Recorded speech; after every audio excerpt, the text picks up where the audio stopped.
And I think that, so we're still doing that today. Maybe, and I think, as I mentioned before, it seems like we go on this, we've got it in drive and we got the foot down on the gas pedal and we're going like crazy in our recovery and our discovery and out there exercising who we are, and then we throw it into neutral and we coast for 10 or 20 years. And that seems to be the way it has gone for the last 40 years.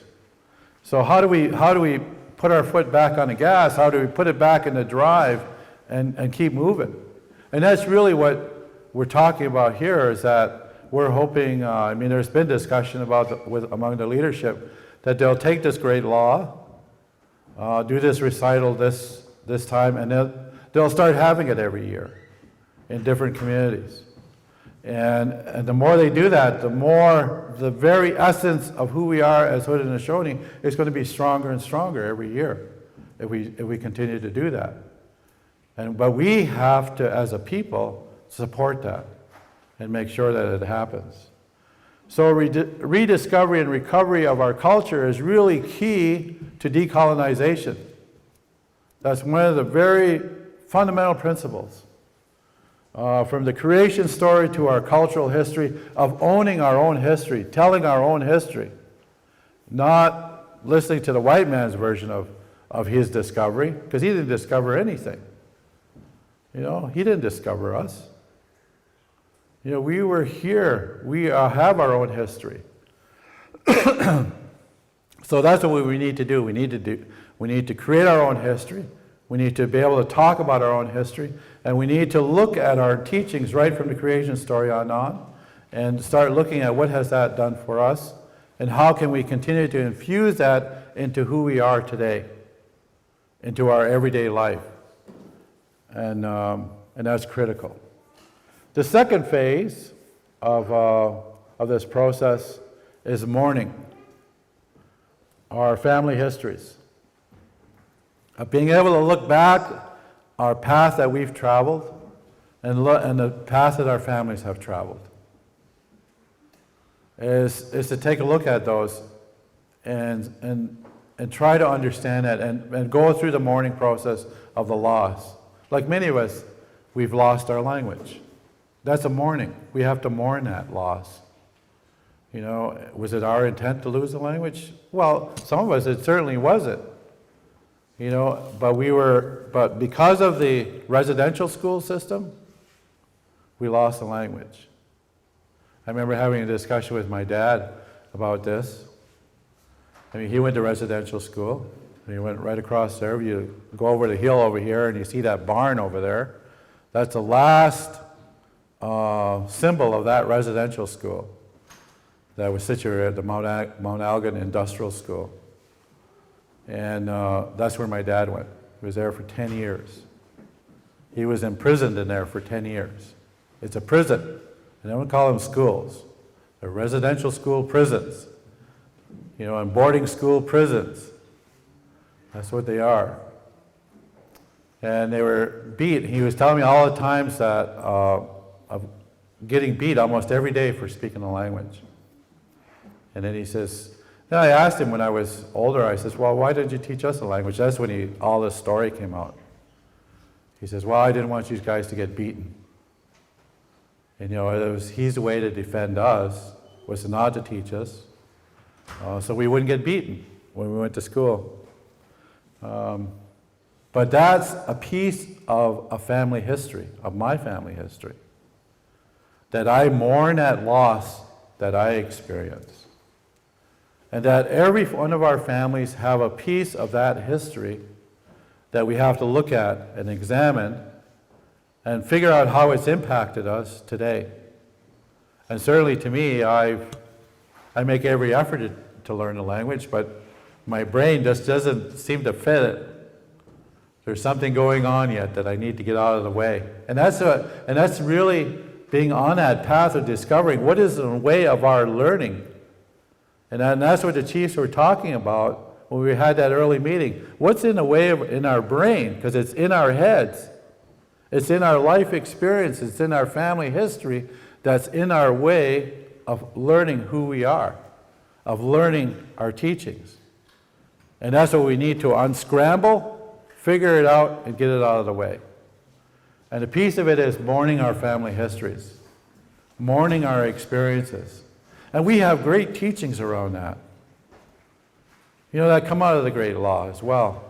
You look at the condolence ceremony, is one of the greatest mourning ceremonies you could ever experience. We were given that because we had to do that when the Great Law came too. We had to mourn our family histories when it coming of the Great Law. So we were given those teachings of how to do that. So we need to find a way to start using them more than just a ceremony, but use them in our daily lives so we can start exercising the freedom of our thought, the freedom of our thinking, to free that up so that we're able to learn even more. So mourning our histories is important. The third phase is dreaming. You know, and I can't say enough about dream guessing and the power of dream. Our cultures were born with that gift. We were given that right from day one. The creation story is right in there. It talks about dream guessing and the importance of dreaming and what we need to do with that. And we still use it today. I mean, we still have seers. Many of us go to see a seer to get our dreams interpreted. And some of us, probably there are a few people here that have a gift of looking at people's dreams and trying to figure it out. But that's part of our life, part of who we are as a people. And it has a strong part of our culture.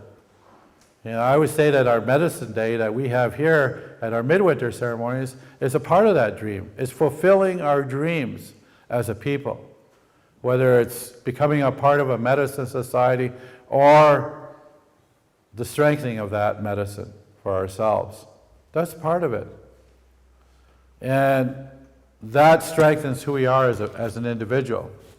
So dreaming is really critical to our way of life. Dream about the future. Dream about where we want to go. Dream about where the Great Law is going to be 20 years from now, 40 years from now. I heard it, 30 years ago, 30, 40 years ago. And I'm dreaming about where it's going to be 40 years from now. You know, how are we going to listen to it? Maybe we'll be all on satellite, all sitting in our longhouses, listening it through a satellite 40 years from now. I don't know. But let's make it real in our lives. Let's make it real for ourselves.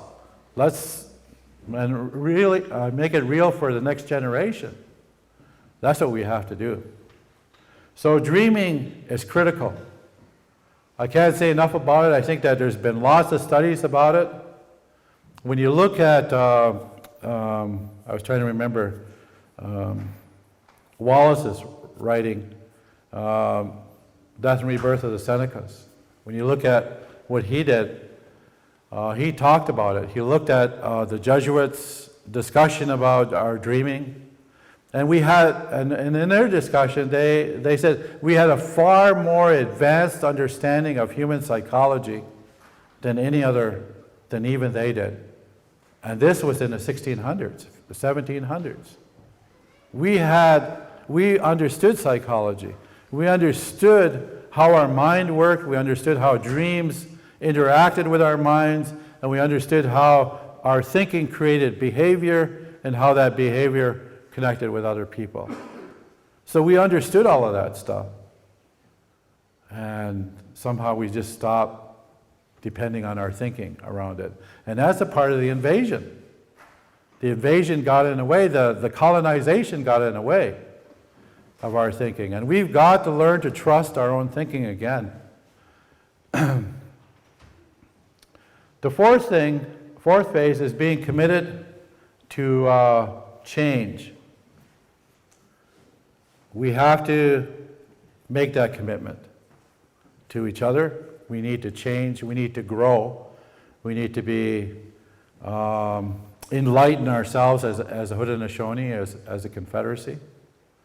We need to look at those practices and how they can define who we are more so as a people even in today's world. I mean, here we are entering the 21st century, and this way of life is still very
Haunde sunio hage. Ne ai wat katuji yochi wahawe na wakal. Ne uni nate ne wayatto.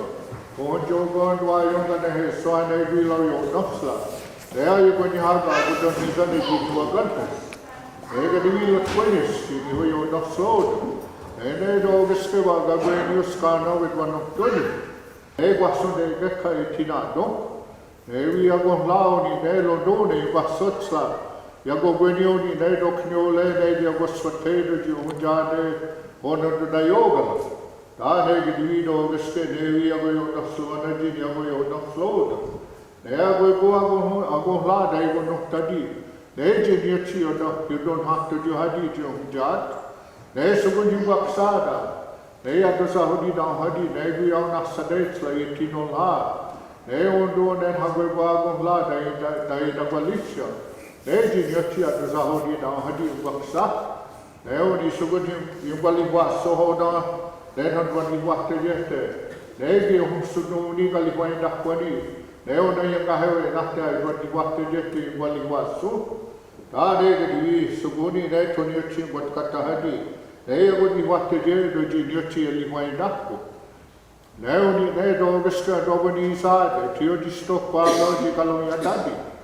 Nei a sognado, ne uni ne londone, I basotsla, dokoni ne ni ole ne ti hodi gweni do hodi swatedo, ne ji hunjade uno da yoga, ononi ya do nahni doctor, ne ji suguade sonio dot katta, ne ji nyochi di badali uno da yoga, ne ga di londone, I basotsla, ne omwe da kai lo no henokwe, I basotsla, la di ende lisko ya ga ji nahte ago bugo donyo.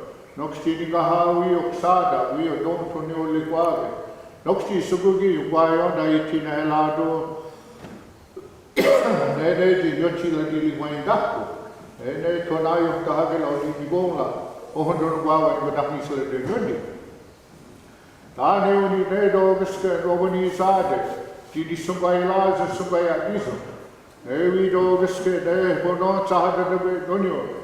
Ne la wele ya tai an la na oskwa ga ha go ungo hunja ge dia go damolea ta ne ge vi tono ne ki sagoli honde kai ni ungo de gala ni no ya ge lo tono to to jesse ne ji no ne to do hunja de ne subaya iso ne tonio le ne ni hoktos ne ji ungo da di stadeni ne ji go datsa dai ki obi hadi ne ga ni ko rio ne hai go yo na ko hunja ge ni go damolea ne ga go ni uskana I don't know to do this. Ne vi di onda sono di hodi onda sono. Ne vi lo dono ona andwasa ne di wani slage de sogovi ju go datso ungo hunja ge go dawanya. Ne gi lo no la toni hodi onda sono. Ye sadi hawe ngwani gonla. Ne ji no la to do hunja de sobaya izo. Da ne ge vi do geske ne to no ni oli wage. Ne vi lo done basotsla. Ne do hodi no wago di yochi o do lahtendi. Ne daga in wagaloni junga hoji no ne ni wahu no do skano gowi na yota hagi yuchi wada dalaha. Ta ne ge di do geske wi to no ni oli wage. Ne la welo subaya hizo. Ne degni ji nyocho. Ne daga ina wa kundi. Ne wa ni kahawi ne vis kano go ne wa no dunya ji yuchi sabali hode la di lo ya ge lo Tare to nyota de ne go ni go. Ta ne go ni sa de do damole ne pagonane. Ne vi la sa sabali wayato se. Ne do geske ji nyochi do da hadwano de ne subaya iso. Ne chi kahawi chahoge do te do da de gaha ne vi weso wa in kwagaloni ji ni kwali hodo. Ne wa hodi dokta ne wa sotsla. Ne wa tuti ni ko la de ni ji ne ni hodi hodo. Ne do da de ga. Ne ge di lo la yo nosla. Sahali mayatto. Jino sai ko ni lo da hage. Ne ongwe ne no ja ge ko na manya. Ne vi ne ko de bayan da ge kan hel nuksa. I bani batte de da hage ji natte de sugawi chioli was a subaya iso. Ne ha yo bani ha go skana I no doni. Da ne vi lo done ya ke ole ni osabe ne ko ta ha da oli sa subali mayatto se. Sa subaya ahlako. China sai wa ni go da ha go no ba wa ni da ni sa de yonde. Ne ge di ni kaha wi ne vi sugu ne do yo go jadese. yung bakit yun, yung chi the sugawi, na subaya dito. Pero video start off with only, agoy mo di duagot kay yung chi sabali mo doon yun. Kisot tayo kinagong pa. Dogas ke di kinahelago, kaya mga mislade, di yung chi madadya galolo. Dahil ito yung kahagay na buwan ko. Now, ito nung iso daw ay ito nung lahat ko jade na subaya dito. Nevi yun ang tunyong pa, Tidiochi, yung manakto, yung hujagi, yung manawali. Nevi Chioli was a Yubastotsla, Lundone. Then Tudiochi, yung Wanidoli Chioli was. Then hujagi, yung manawali hagi, Nevi, yung Bayan Dage. Nevi Yochi, the Rodanella Dompa. Nevi Oliva. The Gong saying what you go to Yochi, your Daxo, Chioli was it. Nevi Nate, Nekiloli Hagi, Yubastotsla. Ito doon na hela dompa. No, neto skano wado, neto ba ni gumla, negi jodi lato ni bari hanto. Negi nate, negi subay laze subay abizo. Hayo hago skana, hayo no kuri jese. Negi diviji ni umbeda, kontu negi badadya kalolo. Do geske yahunka, tada yubo ya nokdalpa. Wahago go, do geske godo na ye lade. Dadwahna nedane ada headphone helado galong yagi tono de subaya diso dane konyota de ne bani go dane ge dini da go ni slat ne video biske de ga ne dokka ni gawana ke kahli chalosla ne ji nyochi en wakte jeste ga go ni slat ne video biske dai kilo ni hadi basot sla ga go video i baya dage ne de one ne nakke go toli bali kwa so Dane ke di do biske de ga ne kunyochi wakto di 21 hot slow da ga go ni slat de ke di do biske de ga as well hege 21 ne na ga di hot kuini ga ne ga hundu kali wadeko de wa do go na ga go ni slat de di nyochi bana dia da lolo Dane ke di ga ne do bisko no de no go ne di nyochi bana dia da lolo Dane ga go ni slat nevi ga no kulwa la ga ne ga li mai da kwani ga ne kunyochi to dia do letsto ne wa ni slat di badassa ne do geske tunu na da di wette ti di un badakto ne do geske di na di un kalo gani ne wi di un kalo gani ne do da ga haji holi hod ne swajelo ne sai wanaste Tidiochi, he the Sogawi Subaya Gizo. Nega di Vito no di Duerte, I go on his lade, ne do Veske, then how you when you have it. How you buy it again, Negi Yochi, Nega, you buy it down honey. Da nega di Vita, ne Tono Dielo, ne Wahadilo, Wahuanya is a Gaga, Negi Wahoga, ne Nahopsanodo. Nega, Lola Hauga, Toniochi, Nega, Gahali, what did Nega di ga ne wa pino ke di do na to do ga wa ni sla de ne la ne skali wa ya da be ne di no chi ba da ja da lo ne ga ne no pi wa di ya to ga no te do ni ho lius no si ne ki wa ho ni se chi re de li ga lo lius ti ne di ga no si yo ni ko na yo da ti ga di na te ga do do go de do wa da pa ba ya ga ne ne di nyochi ga go no do dasso ne ba lossa I ba to ne do biske di na te ba to ne ba ya ga no di ne ga ga hassa I ba do se di ba datsa ne di nyochi ba da ja da lo ne ga di as well ga ko yo le ne na ga di ba to di ga ne ko ka ga ta di ba to go ne wi o ja ta ga so no te ga yo li o sta go ba ga li ba de ko One of the things I wanted to mention also, I want to take a look at the last message we got in 1799 as a message about decolonization.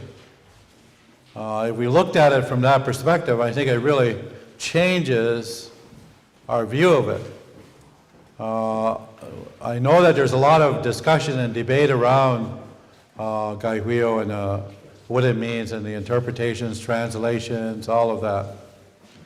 And certainly I'm not here to get into a debate around any of that. But I think it's also important that it's one of those pieces of knowledge that we need to examine.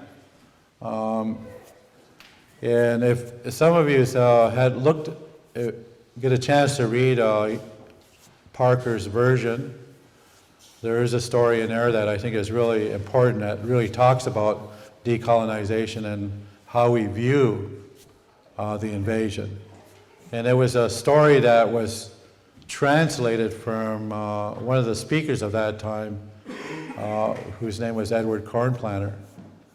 And in his story, he talks about, it's a story that really is very symbolic of a dream version of stories. And it really talks about what happened in Europe and how they schemed this whole invasion and how they planned on coming over here to rob us of our land and to steal our traditions and all of that. And it's really a fascinating story because what that story does, it puts the onus on the invaders, that they are the ones that manipulated all of what has happened. And it wasn't our doing. It wasn't that we didn't accept them or we didn't reject them. We didn't do any of that. In fact, we probably had our arms open wide too many times. When you look at it, you look at Kaswenta or the Turo Wampum. I mean, we offered them a place to live and share and to be here and all of that. I mean, we have continuously done that. No matter what has happened to us over the period of time since the 1600s, we've been telling them, you know, we've been accepting them over and over and over again. But every time we did that, we lost a little bit more land. We lost a little bit more of our rights. And we were lied to again and again and again and again. And that's really what we've seen from the other side.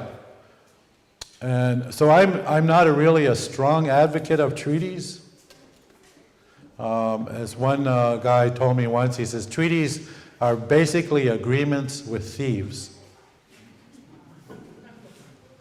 And when you think about that, agreements are basically agreements with thieves. And not only ordinary thieves, but lying thieves.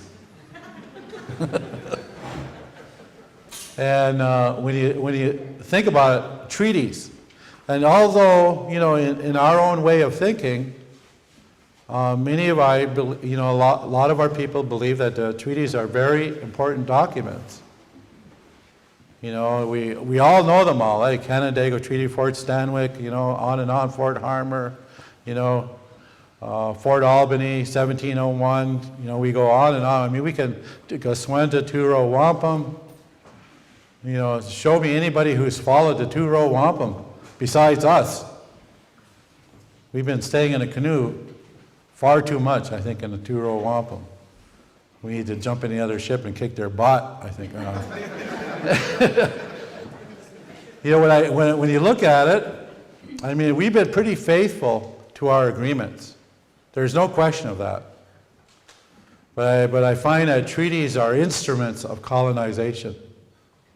When you look at them, the written agreements, the written versions of them are really instruments of colonization.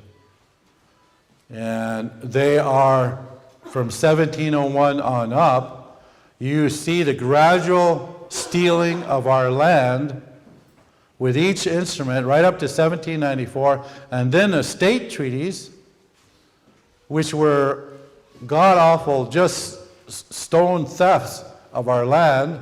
There are 32 agreements with Oneidas, with the state of New York, and they were all just land grabs.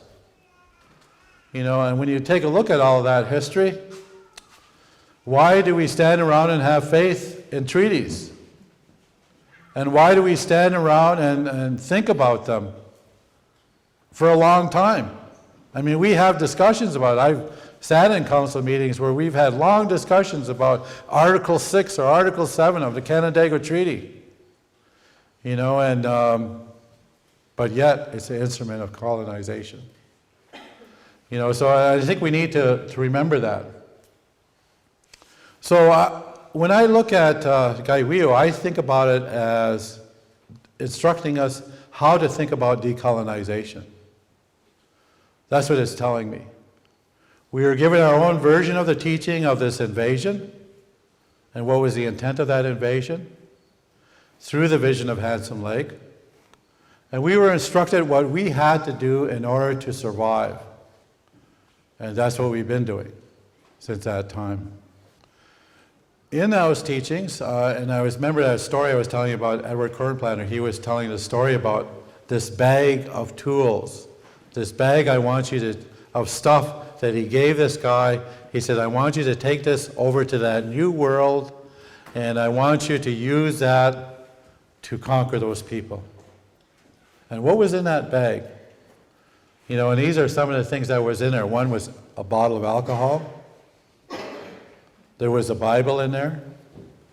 There was a diseased bone, which represented all the diseases that they were bringing. There was an instrument of their music. And there was also, in some stories, it's the cards. But the other thing that was in there was the shackles, or their law, which represented their law. Their law was about being punitive, was about being punishing. That is what their law represents. Our law does not represent that. The Kainai Lagoa is not about punishing people. But their law is about punishing people. And when you look at those instruments, those were, in that story, it says take these and get some ships and take some people and take that over to the new world and use these instruments to control those people, and you will conquer that world and you will destroy those people and you will get all their land and their wealth and you can bring that back here. When you look at that, when I was reading that story, I was thinking about, gee, this guy really understood what decolonization or what colonization was all about. And this was a dream, eh? And that was the power of our dream as a people. We could dream about what was happening, and I mean, that's all it is.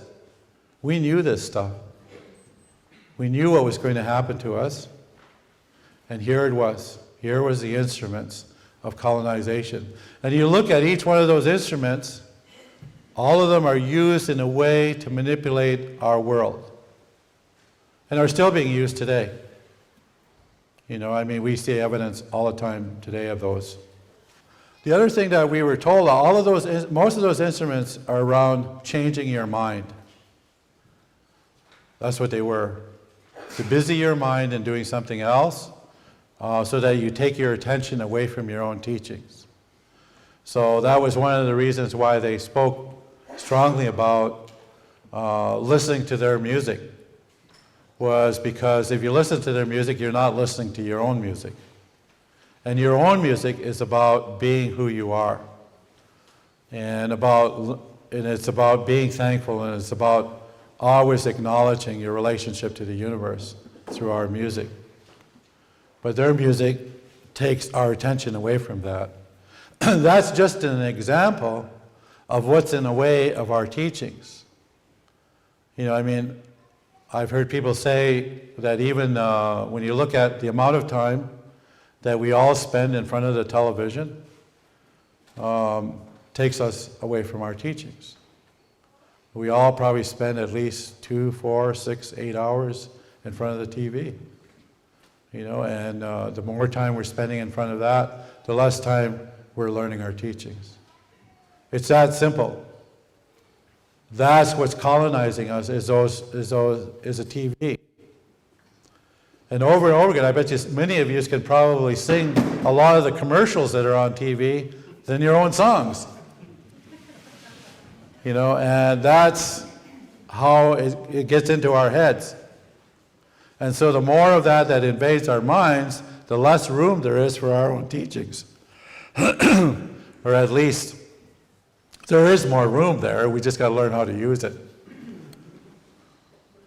But so this whole idea of mind changers, I think, is really a critical example of how our people thought about this stuff. You know, when you look at it, alcohol was viewed as a mind changer. You know, and we see that still today. People who drink alcohol, they are a different person after they have 1 or 2 or 3 or 4 or 5 or 6 or whatever. The personality constantly grows the more you consume. And that's what our people were concerned with, because that was what was happening in 1799. Because the minds were so totally changed that when the men came back to the village, they were beating up the women and the children. That became a common occurrence in 1799. And that's like over 200 years ago. A common occurrence. And yet in our communities, it's still 9 out of the 10 homes, or 9 out of the 10 cases of family violence